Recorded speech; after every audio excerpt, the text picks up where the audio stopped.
Welcome, everybody, to the first episode of the Playoff Podcast. I'm here with Lionel, Israel, and Greg Levinksy. Yes, Today, sir. we're going to start our playoff journey, talk about the playoffs, brought to you by Maine Love. Shout out Maine Love. Shout We out appreciate Maine the Love. water. Yes, I didn't sir. realize I'm the first episode. Yeah. This is, Yeah. Wow. Okay. I mean, it's a great guess. I appreciate it. You Exactly. have the resume. I appreciate it. Thank you. Today, we'll be talking about, obviously, any topics we can talk about the high school playoffs. And obviously, we're going to have to start with the pre-playoff analysis. What are some teams that you're predicting that are going to make a deep run in the playoffs? I'm thinking main teams like Wyndham, Chevrolet, Noble. Those are all some killers right now. What do you think? Are we talking? What classes are we looking at here? Or Let's are we go talking double about A every first. class? Double- we the can big do dogs. double A. We can work our way down. I'm trying to think because I picked these on the Maine Public show the other day, so I'm trying to remember who I picked. But I might not be consistent with who I picked already, but we're gonna see. Double A North. I did pick Chevrolet, the top seed all year. Obviously, Wyndham had an incredible run last year. Super fun team to watch. Some of those kids came back.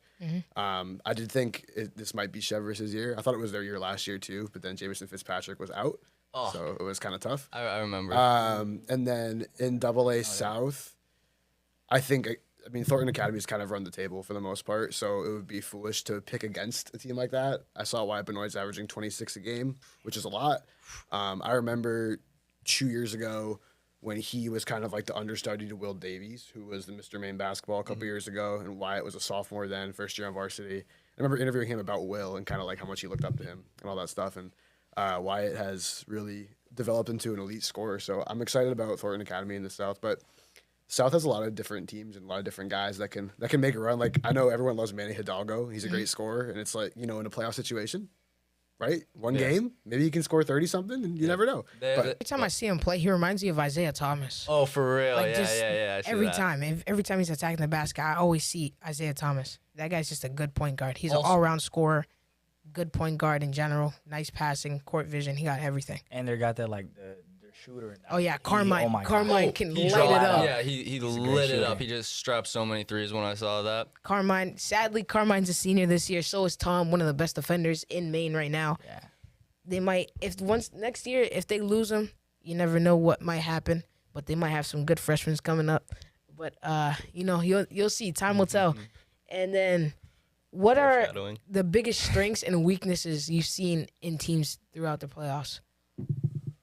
that's a good question. So I've done 9 playoff games so far, and I think one of the weaknesses that comes to mind first is the turnovers have been a challenge for a lot of teams. I had a game earlier this week where there was over 50 combined turnovers. There were more turnovers than made field goals for the teams. I think sometimes teams can get playoff jitters, especially ones that haven't been playing before, especially at a place like the Expo. I think people get kind of wide-eyed when they're in that environment and they have, the NBA three-point line. Oh, yeah. I've heard the depth the shot perception clock. on that hoop. Yeah, it's a funky place to play as someone who never played on it because I did not play varsity basketball, but Same. I love it. Anyway, strengths. I mean, the teams that play together, it's such a cliche. Every coach and player talks about playing together and all that, but the teams that actually play together are the teams that win in the playoffs in high school basketball. I know that everyone plays a ton of AAU ball. It's a little bit different in those circumstances, but in the kind of old-timey Maine basketball tournament, the teams that play together can win, and that's a strength of teams that have come up for a long time. I think of the Falmouth boys. They have, I think, 9 seniors.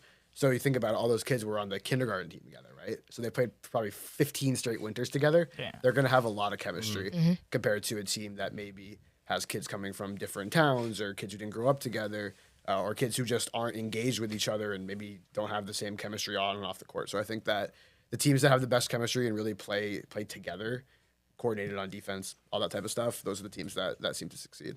I think an example of that would be like Wyndham. We were talking about that on our last podcast, and everybody's just like a big family there. Or even you see like G&G. Yeah. Their fan base is so supportive, and it's almost like an entire family. Unfortunately, G&G just they got lost. knocked out by Falmouth. But another team is Noble with Jameer Rose and Bryce Coutard. Just got this picture of them last night, but it was cool. I saw they did the All-Star draft with Big Time Hoops, and they were talking about how Noble wasn't that successful of a basketball or didn't have a successful basketball program, and they wanted to be the ones to sort of bring everybody together and see if they could fix it. And they were speaking on that, and it's just really cool to see how they've kind of switched and brought so much success to their team. Speaking of Jameer, did you see that ankle breaker he had? Yes. Yeah. Yes. You filmed That it, was right? actually Yeah, so- you filmed it. that Yeah. That one, that was actually so nice. tough. And He's then so he just pulled it nonchalant back. with it. He's just like, He's so I don't nonchalant know. with it. I don't know if the defender was like cramping or something, but his Probably. defense, he looked like he was like sliding. It was Something happened, crazy. yeah. That was towards the end of the game. That game was neck and neck last night, and up until around the third quarter, so Noble was down by 2, and then Jameer hits an and 1, and the momentum shifts. Noble goes on a 10-0 run, and they take over. And then that ankle breaker you're talking about, that was towards the end of the game. They were kind of just holding the ball, trying to waste the clock. that's probably some of the problems some teams have is just like after a dunk or after just a crazy shot, all their momentum just like goes down. It's like their 100%. mental state. It's like if one big play happens against their team, they just all go down instead of just like bringing each other up. Speaking back to like how teams can almost be like a family, if you're more connected, I feel like that momentum is just amplified, like how strong it is. Like I saw G&G, I saw they were down against Falmouth, and then they just hit like one shot and the entire fans just start going crazy, and then they slowly start to build momentum. So it's super cool to see in playoffs. It's almost like an extreme side because like the stakes are super high, and you can kind of see how teams swing through momentum. I mean, I think a great example of that was Freiburg Academy playing Greeley. It's one of the games I did. Freiburg Academy was a 6 seed, Greeley the 3. I mean, it's not as a league where there's that much separation between the two, but it was one of those things where the Greeley got off to a pretty good start. Kate Uplead a couple dunks. Those are fun and great. But for whatever reason, Freiburg was super connected defensively. They were pressing, wreaking havoc. Guys coming in off the bench, almost like hockey subs. An incredible rotation. And I think what happened was Freiburg's connectedness is what brought them over the top. And it was really fun to watch them play. And I'm curious what they can do in the next round because there was a little bit of an upset in a team that had actually lost a lot from a prior season. But they were really fun to watch. All right, let's get a bracket breakdown going. What's some teams that you have a take on? Or is there any like teams that you have like been surprised by that have gotten wins over teams that you wanted to like see succeed or other people wanted to see succeed? It's a good question. Yeah, that's a very good question. There hasn't been a ton of upsets so far, at least in the games that I've done. There was one last night that was very close, and kind of Westbrook for the girls were the number 8 seed. They got up by 17 against the top seed Mount Ararat. Mount Ararat came back and won. That was a wild game that I don't root for either team to win. I can't, like, objectively as a broadcaster, but for the story element of it, it would have been cool to see an 8 seed beat a 1, but I also like the team from Mount Ararat. I think they're a great team, and I do think they're obviously the top seed and favorite for a reason. So, but that was a really fun game, and I think anytime those tournament games get close, and it's a big seed difference, 1-8, 2-7, whatever it is, it makes for a really great atmosphere and experience. Yeah. I walked in towards the end of that game, and it was the loudest I heard the Expo so far is the end of that girls' game. And you're just saying like 1 seed, 8 seed, or 2 seed, 7 seed for like an upset. I was watching the G&G Falmouth game, and I was thinking there's a chance there because they have Johnny Patnoder. He just finished the last game, unfortunately, but he'll be moving on. But that guy is so explosive, and he's just capable of putting up 30 any night, anytime. So if he exploded, then they would have had a chance to beat Falmouth, but unfortunately, came short. It's funny you mentioned that. I was thinking similarly, but again, we talked about the connectedness of a team. Falmouth's defense is incredible. Yes. Billy Burks, starting guard for Falmouth, was really face guarding John Patnode for all 32 minutes. I think John missed his first 10 shots.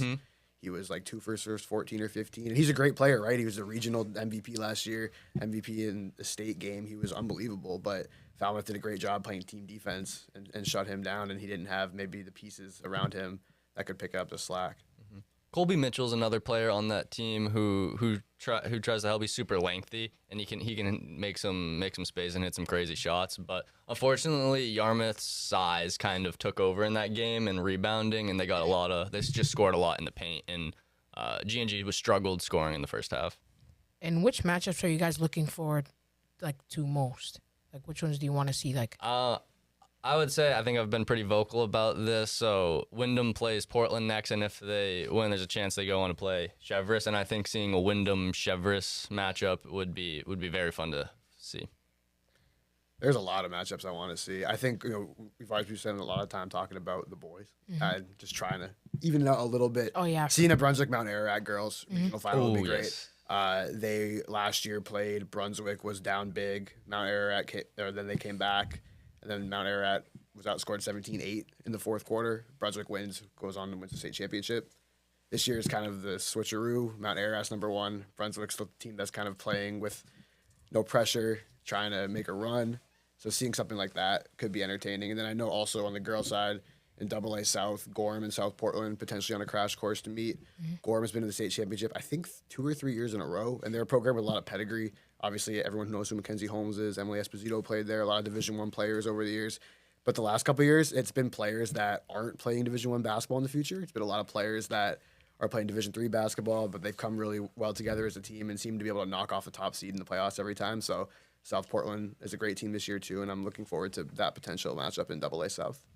What are the weaknesses and strength on the top seeds that you have seen in the playoffs? I would say as a top seed, it's almost like that idea of where you have to stay locked in and you can't get comfortable as like you're expected to win. I feel like sometimes players, especially at like your guys' age at the high school level, it's kind of hard to always stay locked in. Players can get comfortable. You're talking with friends, especially. It's a super fun time this time of year. It's vacation. Everybody can just have fun. And I think just staying locked in and staying in that killer mindset is actually very difficult for a top team.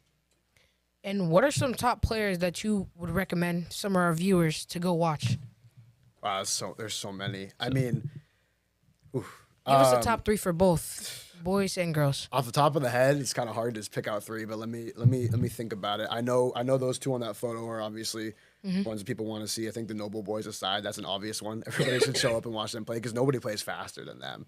That's what makes them really fun to watch. You got a couple? You go ahead. I'll think about it a little bit. It's so hard to pinpoint it, but I was just about to say how fast they play. You can see Jameer Rose, his court vision is insane. He's scanning the floor the second he gets the ball, whether it's off of a rebound, and he tends to like get rid of it and find an open person before he even crosses half court. It's insane. He won like the Fitzpatrick Trophy. Trophy. And you can see why. You can see why. His vision is insane. He looks like a quarterback out there. All right, I'll give you a couple. So one, more of a personal one for myself, Leo McNabb. Kid I've known since he was very, very little. Like back when I was in high school and whatever, I used to coach basketball. Not very well, but I did.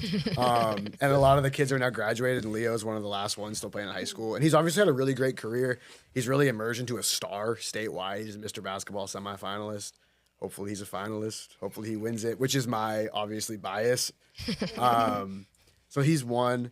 If we're talking about kind of the AA, I always liked watching Tyree James. He was incredible in the tournament last year, coming off the bench. Usually in Maine high school basketball, you don't have like a 6-man of the year microwave burner guy come off the bench, but that's what he was for Wyndham. And I'm curious what he can do in the tournament again.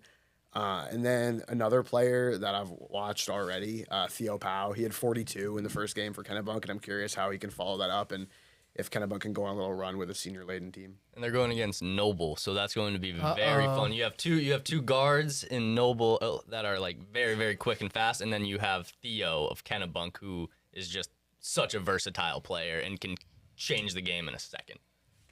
And how do you think the players will handle the pressure and the team? I think playoffs are super cool because you can see whether it's body language or even performance-wise, who can handle the pressure the best and who almost thrives in the pressure as well. Like, for example, going back, sorry, we're talking a lot about Noble. We can talk about others, of course. We got a lot of playoffs, but yesterday, Jameer Rose, I think he thrives in the pressure because yesterday they were down. They couldn't really get anything like to click on offense, and then he goes up, attacks the rim, hits an and one, completely changed the momentum, gets another and one later in the game, and just completely swings it for the team. So it's like somebody who is looking to get that play to carry their team. I just think a lot of players, the ones who thrive are the ones who've been there before. And I think it can almost be as simple as that sometimes. I had 4 girls games yesterday, so those are top of mind. Had the Brunswick girls, Lexi Morin. She was the regional player of the year 2 years in a row in the regional tournament for Brunswick. They graduated a lot of players. Maddie Werner, Dakota Shipley, both playing in college now. But because of the pedigree, the championship pedigree, and knowing where you are and knowing the situation, you see a lot of success there. So that's why you kind of look for a team like maybe the Wyndham boys to do that. I think that's why people like JoJo and I thought that Great New Gloucester, the boys may have had a chance, even though they didn't return a ton of guys from last year's team. There were enough that played that maybe you thought they could do something. So the teams that get there before their senior years, the teams that get there young and get to keep coming back, those are the teams that you see succeed a lot.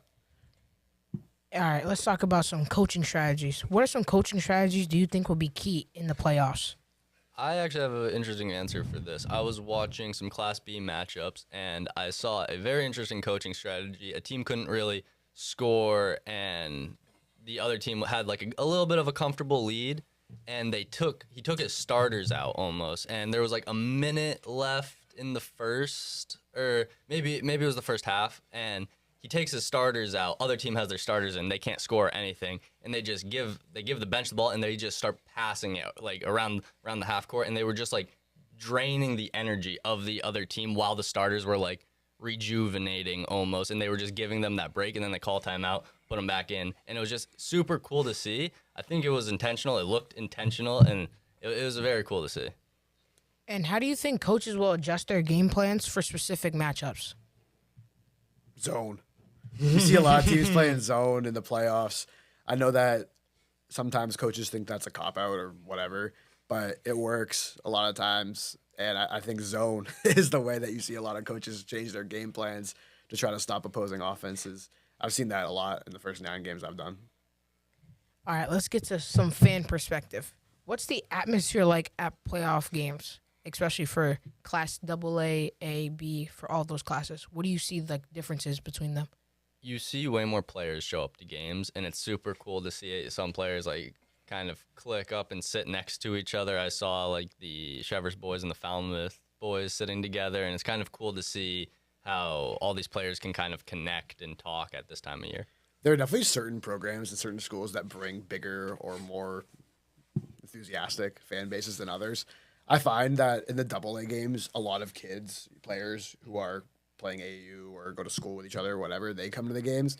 But some of the more rural schools bring the better environments in terms of parents and spectators and things like that. So the Oxford Hills and AA or Lincoln Academy, which is up in Newcastle, they always bring an awesome fan base. Oceanside, Madomic Valley, schools like that where, we got a lot to do in the Portland area, but maybe on a Friday night in Newcastle, there isn't anything to do besides go to a high school basketball game. So people get really into it. And even the teams from up north, that end up coming down. I remember, of course, this was years ago now, and it was Cooper Flag was there. But like when Nokomis came down, it was all Nokomis at the Cross Arena.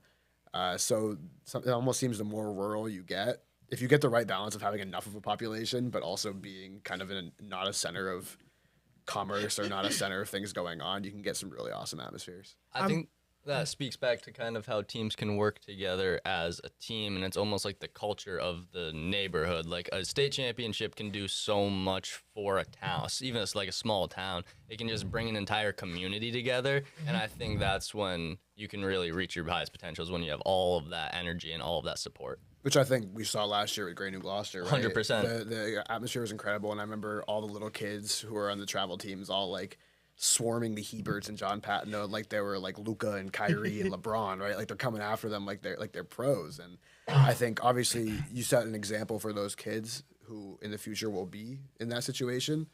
And it's really almost for me is heartwarming to see that, to see the kind of the foundation being built, and when there's such a synergy between the youth teams and the high school teams and the middle school teams and everyone in between, it's really just like makes my heart feel good. Yeah, I was on the court for the quarterfinal, Lewiston, Edward Little, and after the game, it just brought a smile to my face. I heard these younger kids saying like, "Ding high-fived me, ding high-fived me, I'm never washing this hand," and it's like, it's just super cool to see, and it's super inspiring as well, because those kids probably love basketball, and it's cool to see how the generations can kind of flow, and I think Maine basketball is just gonna keep growing and growing and growing. Especially Battle of the Bridges. It's so like a lot of fans come to watch, especially like South Portland and Portland, or like De'Aaron in Portland, or like Lewis and Edward Little. It's just like the atmosphere is just like different when like both of the crowds, like you see AD makes like a great play and they're like, oh, he owns you. It's like it's so funny. The student section is so crazy. We went to EL, right? The EL versus Lewiston game. Every single time they got a good bucket, timeout, you'd hear the student section saying, "We're your dad." You're like, "Who's your daddy?" or something like that. And it's just funny to see. And then also, I think 2 years ago, me and my dad in Israel, we went to go watch Chevrolet against Bonnie. I think Oxford Hills.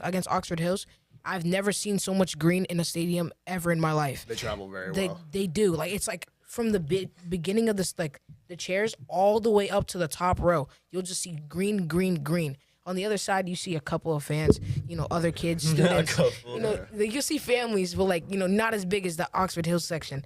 But yeah, fans can definitely change the atmosphere and the way teams play, teams play and perform.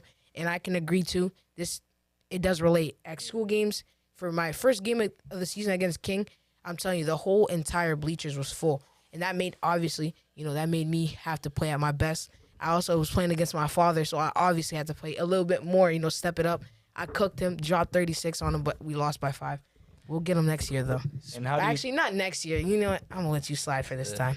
But yeah, I'm going to high school. We were just talking about G&G last when they were in the state championship. It was all red. The entire stadium was just red. It was insane. And how do you think the fans will impact the game? Depends on the venue and how many people show up. I think it's easier at the Expo because it's half the size of the Cross Arena. Mm-hmm. So when fans are in there, it gets crazy. So like the regional final last year that was at the Expo, it was Noble, Gray, New Gloucester, wasn't it? They played at one point. It was incredible because the whole place was full, as loud as can be, and people were super into it, and it was great. But sometimes the games in the Cross, because it's so big, it can be duds. There can be almost no atmosphere. Mm-hmm. So then it's the team that can create their own energy when there's nothing to feed off of. I think that makes a difference too. I will say, even as a photographer, being able to go down to the court at these venues, the Cross Insurance is very isolated. That court is much further away from the fans, and that's a completely different feeling being there. You feel like you're in your own, and it's definitely a lot harder for like the fans to impact. But if they can, in that big arena, it's crazy. It's crazy to see. That's true, because me and Israel, when we used to play for Maine, we actually practiced on the Cross Insurance Arena court because Cooper and Montford were practicing there later that night. We got a couple of pictures, That's awesome. Yeah. And what's it called? As we were practicing, I felt so weird and so strange because I'm used to gyms with like walls behind the hoop. I got on the court, I look up at the hoop, I take one shot, and I airball terribly. Didn't even touch the basket completely. So basically, I had to adapt to that. Obviously, I have to bring the energy. I'm the point guard of the team. I got to lead. And it actually felt weird. But at some point, I got used to it, and then I just started playing my game. So basically, yeah, like you said, create your own atmosphere. And also how, like, the teams bring their fans to the games. For example, when Cooper came to Maine and we're at the Expo, right? Yeah. I've never seen so many people in one stadium. And it was so loud. Each and everything that Cooper did. Everybody. And then at some point, Cooper caught some weird alley-oop from under the basket and windmilled it. I was in utter shock. Some fans sneak in. Yeah, some of the fans snuck in. Yeah. But, you can't see that. It's federal. And are there any rivalries that you want to see from both classes? Well, actually, all the classes, and also for women, too. You definitely have a better answer. That's a good question. So the funny thing is, I think when you think about all the different classes, AA, you get weird rivalries because everyone's actually just close together. Mm-hmm. So like conceivably, probably won't happen this year, but you could get a South Portland state championship that's happened before, and those schools are next to each other. So a lot of in the AA, those can happen at any time. In A, B, C, D, you really get like a true state championship. It's a team from Penobscot County or whatever playing a team from Cumberland County or York County. So those can be those rivalries. Sometimes they're big rivalry climax in the regional final.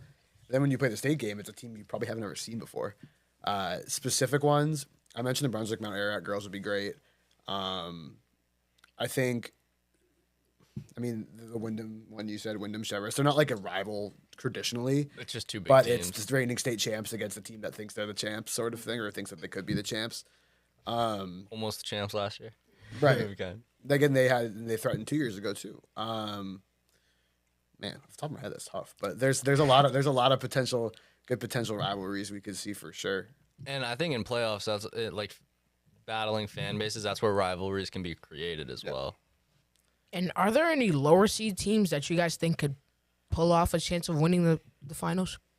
There always are. I mean, that's the beauty of it, right? It's like you got to play the games. I mean, I didn't peg. I mean, Westbrook lost yesterday to the girls, but they were up by 17 late, and it's just like wow, like an 8 seed team that really did not play well during the regular season compared to the team that they were playing had 2 losses. It feels like Double A are the ones that have the best chance. It's like the South Portland boys I mentioned. They're not a top seed, but you know they're 2 Manny Hidalgo heaters away from getting to a state championship game. But it really depends. Like I feel like in Double A, it's more of an anyone's game versus there's a little bit less parity in some of the lower classes. So we'll see. I mean, I think another one on the girls' side is Biddeford girls. They're playing right now though, so if they lost this game, I'm wrong. But if they win this game against top seeded Spruce Mountain, which I think they will, but I'll probably be wrong. So maybe cut that out if I'm wrong. They're a 4 seed. But they have really good players. Jordan Crump's incredible, and the Silva sisters, who are freshmen, are really, really good. So they're a 4 seed that could win for sure. But if I'm wrong, Man, you're the perfect person to have on a playoff podcast. Your answer, he's just like 4 seeds. Yeah. Perfect. Just detailed answers. That's all we need here. What contributes to a potential upset on teams? young teams. Young teams that are hungry with nothing to lose, right? They go out there. There's no pressure. We're not supposed to be here yet, whatever it is. And they come out, firing from the beginning. And then the thing is, if you get up early, like those upsets usually happen. Team gets up early, and then the top seed comes back, and it's like, can they stay ahead? A lot of times the answer is no. But if you can get that little push early, and keep it and sustain it, those young teams can sometimes pull it off. And how do you think higher seed teams can avoid being upset? Like, if you put yourself in the coach's shoes and like try to make up a plan of how like you can avoid being I upset. think it's all about where you start. Like if you start and have a commanding lead to begin a game and you're the higher seed, you rarely see those teams come back at the end. It's the ones where the game gets mucked up and it's back and forth and you can't shoot and they can't shoot. You turn it over, offensive foul, all that stuff. Then that's where you get in trouble. But usually if you see a top seed walk into the gym, they go up at the end of the first quarter 18-6 or whatever, 12-6, 14-4, whatever it is. I'm not saying like they're never going to lose it, but as long as you stay the course, you're good. It's all about how you start the game for sure. Championship predictions. Who do you think will win the state champions for boys and girls? You can be a little biased. Don't worry. Yeah, it's okay.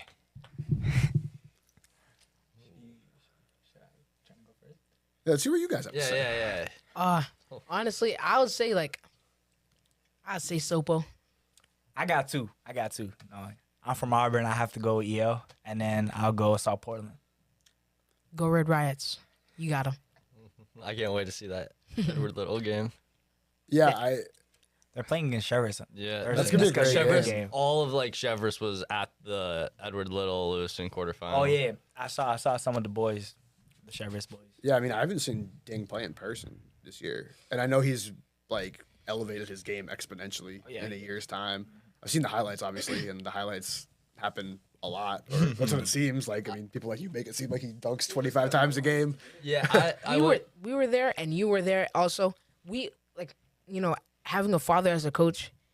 Every single mistake you see on the court, my dad will make sure that he saw that. And also, that helped me a lot, too, because obviously, as a point guard, I got to see my mistakes and see the other team's mistakes, and I got to use that to my advantage. When I watched Ding, most of the time, I saw a Cole, bringing the tenacity and the intensity, like the grit to actually want to play and win. And then after that, obviously, as brothers, they talk to each other. I'm assuming that, he gave him a little word and motivated them, and next thing you know, you got a put-back dunk, and then you get another dunk, and then the alley-oop dunk, and then the 3 in the corner. It's just like how you said, just bringing the intense game grit, wanting to win from the beginning until the end. That's what's most necessary in playoffs and avoiding the being upset. So if Ding brings that and the entire team brings that, I think they'll be able to pull off and win.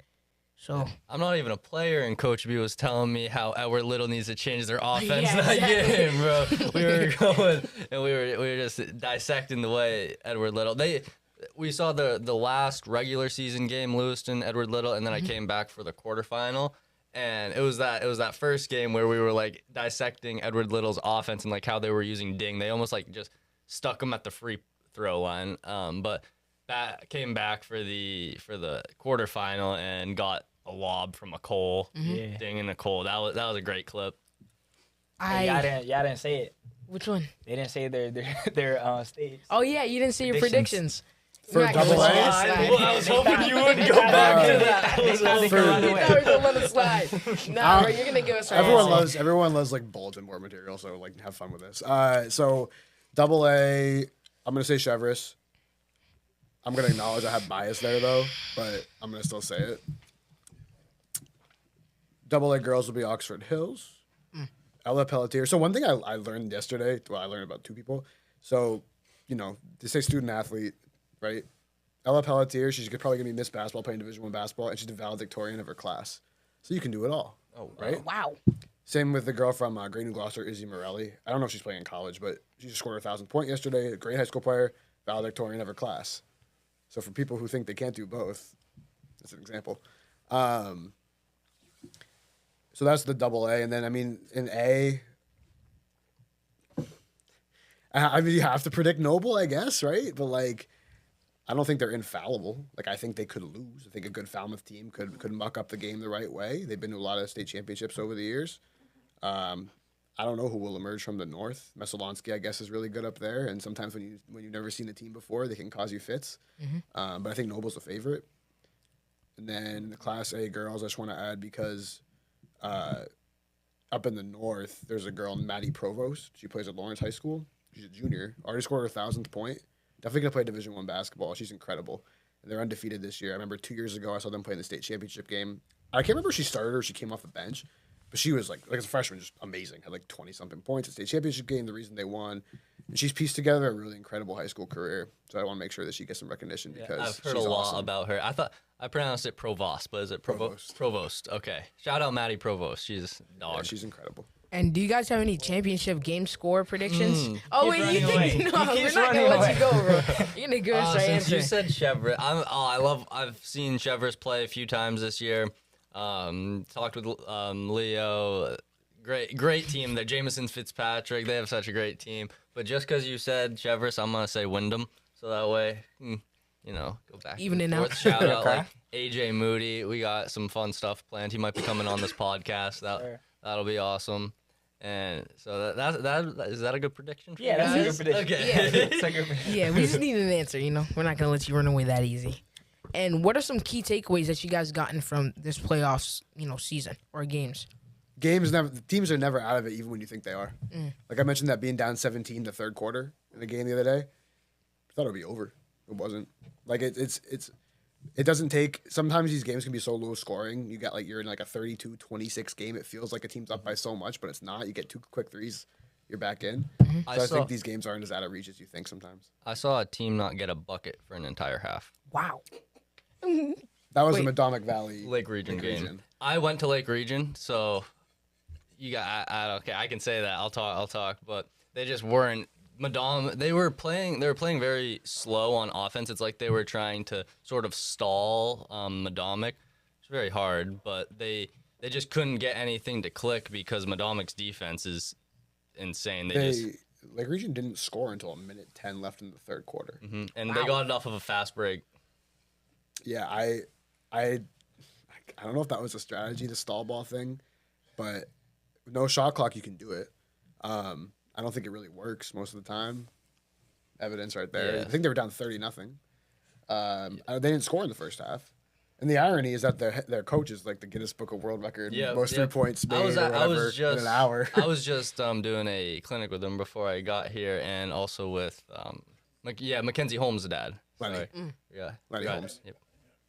And which are some of the teams that you guys think that have the most momentum heading into the playoffs?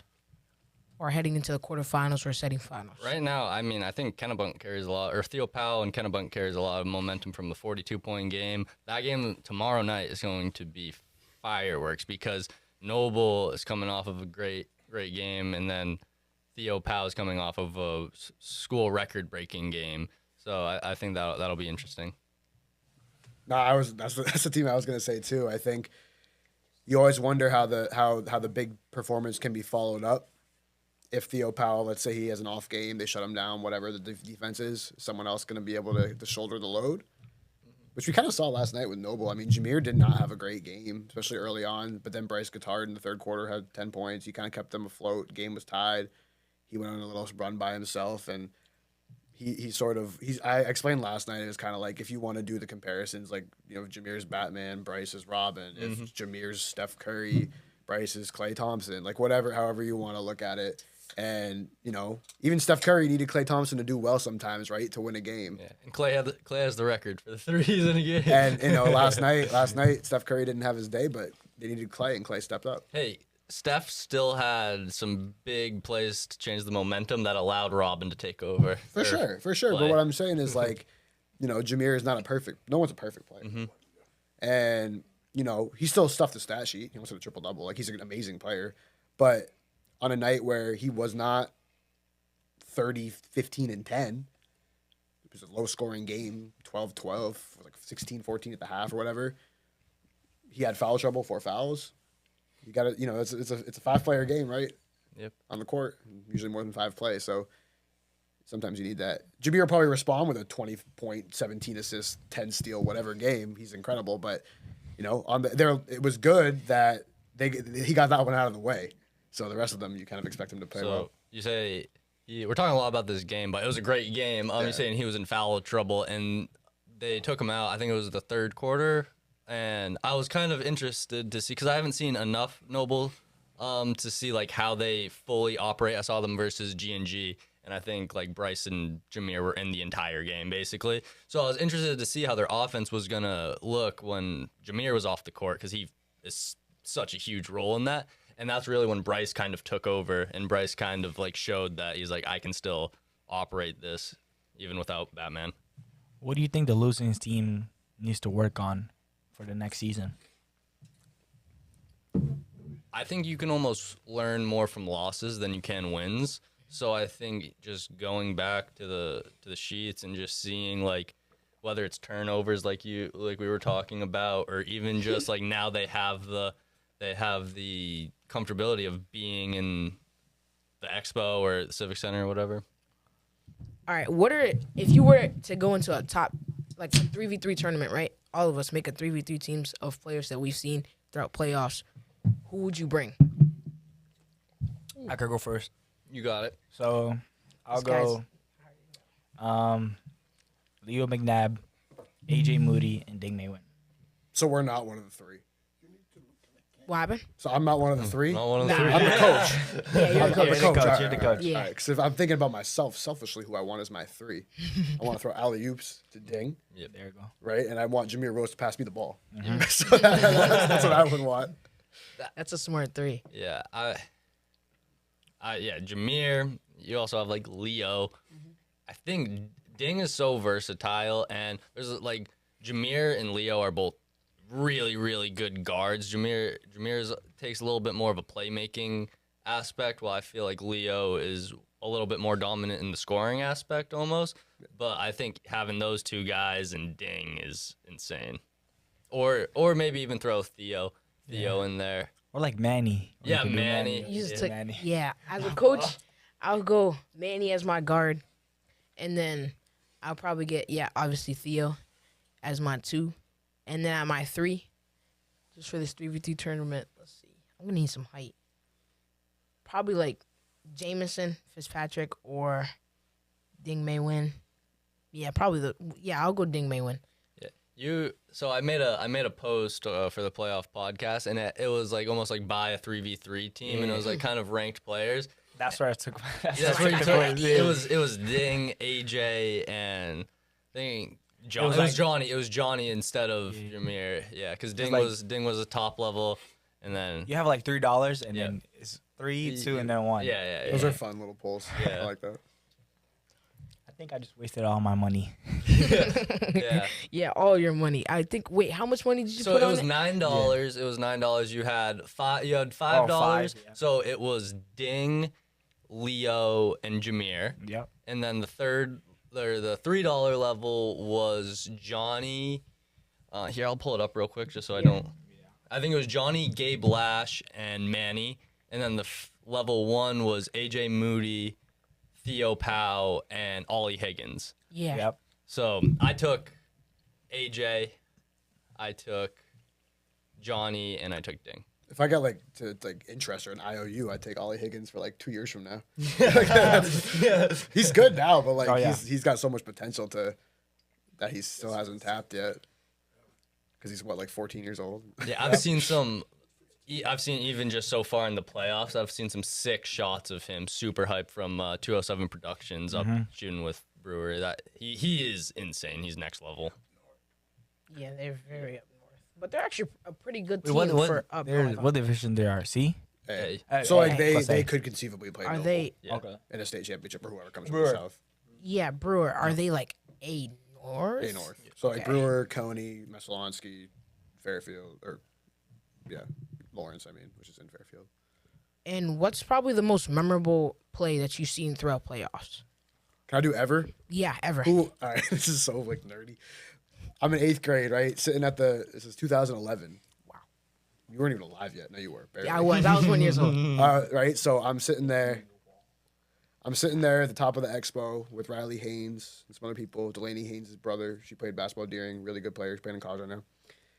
We're playing. Deering's playing. We're in 8th grade. Playing. I think it's Bonnie Eagle, Dustin Cole, legend, Maine high school basketball legend.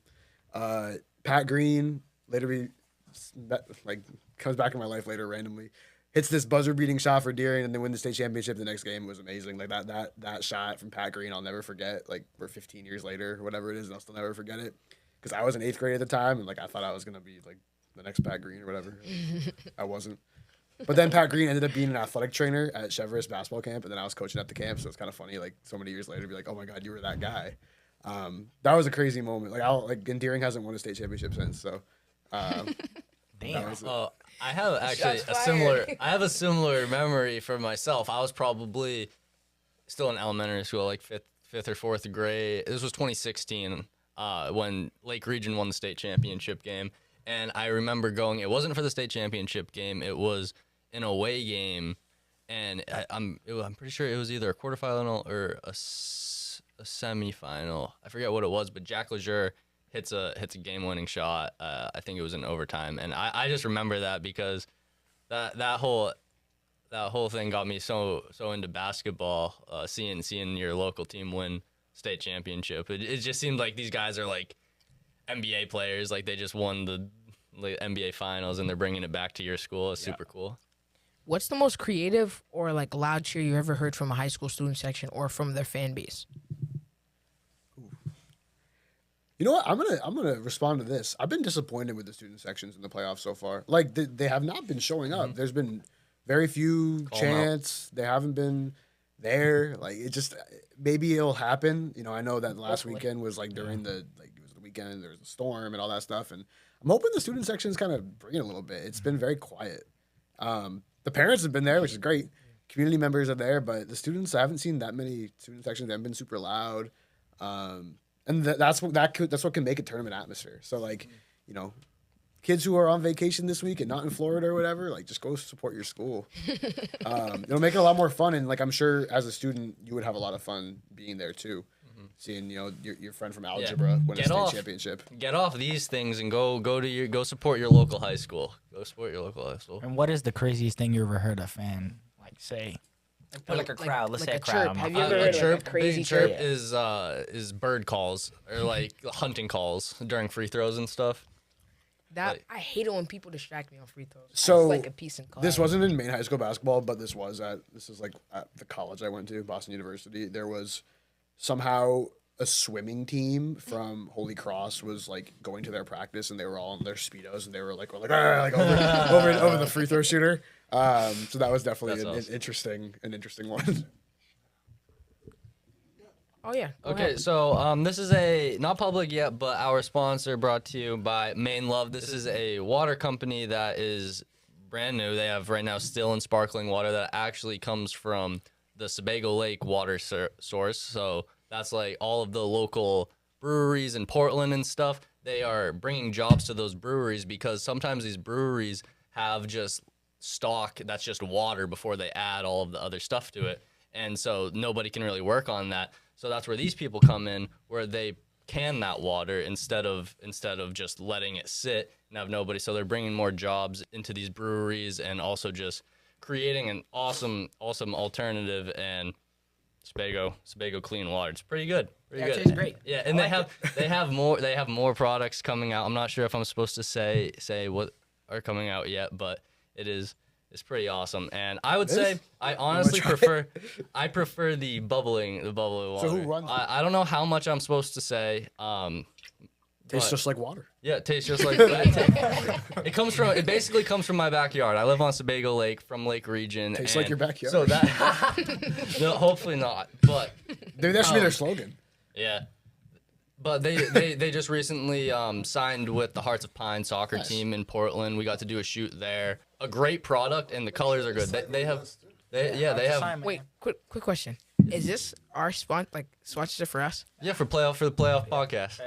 And also, I don't know if you guys know Coffee by Design. Sorry for hitting the mic. Coffee by Design in Portland. You'll soon enough be able to walk in and grab this water there. So that'll be awesome. Shout out Coffee by Design too. They have the best coffee in the world. I was there yesterday. Period. Yes. All these local businesses keeping Maine and Portland, Maine thriving. Yes, sir. Hey, shout out to all these high school teams competing in the high school playoffs. I wish you the best. I hope you guys go as far as possible as you want. Shout out to, obviously, my parents, my friends, my teachers, everybody. Obviously, you guys. Thank you guys for being here. We appreciate your presence.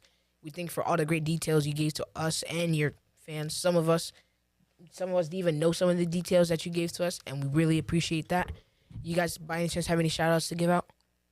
Shout out Greg Levinksy for coming on this podcast. He just educated us all about all of the playoff stuff, past and stuff. So thank you for coming on for the first ever podcast for the playoff podcast. It was an honor to have you. No, thank you guys. I appreciate it. Shout out to you guys as well.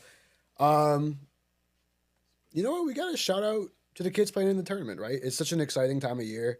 For me, I don't even live here anymore, and I make sure to come up every year for the week to see the Maine high school basketball tournament. It's always a pleasure to be a part of it, cover it, roam the sidelines, be on the broadcast, write about it, whatever it is. And so, the players, parents, coaches that make it happen, I wouldn't be able to do the stuff I love doing if they didn't do it themselves and they didn't put on the shows that we get to produce. That's true. Thank you guys for being here. We thank you guys for watching this new podcast episode. We'll be obviously dropping these or whenever we can drop it, probably Saturday in the morning. Make sure you guys stay tuned.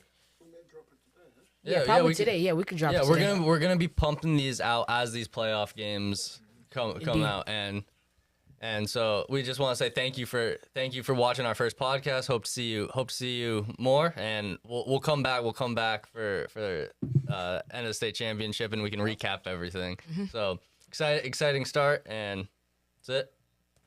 Yes, sir. We got some games to catch up to. Have a great time. Go watch the games. Go support your local high schools. Please, it's looking boring out there. But you know what? Have a good day. Just want to say, I'm rooting for Auburn. That's all I can say, man. Support Red Riots. They also have Darius Johns and they have Gabe Jackson. I got to see my first SoPo game, their semifinal or quarterfinal against Gorham. Yeah. Yep, that was 60 to 42. Yeah, it was. Yeah, it wasn't that competitive. Manny just slicing through defense. Like his right hand is insane. I've never seen anything like it. When I saw, he just like curls it up right against the backboard, and it's just every single time.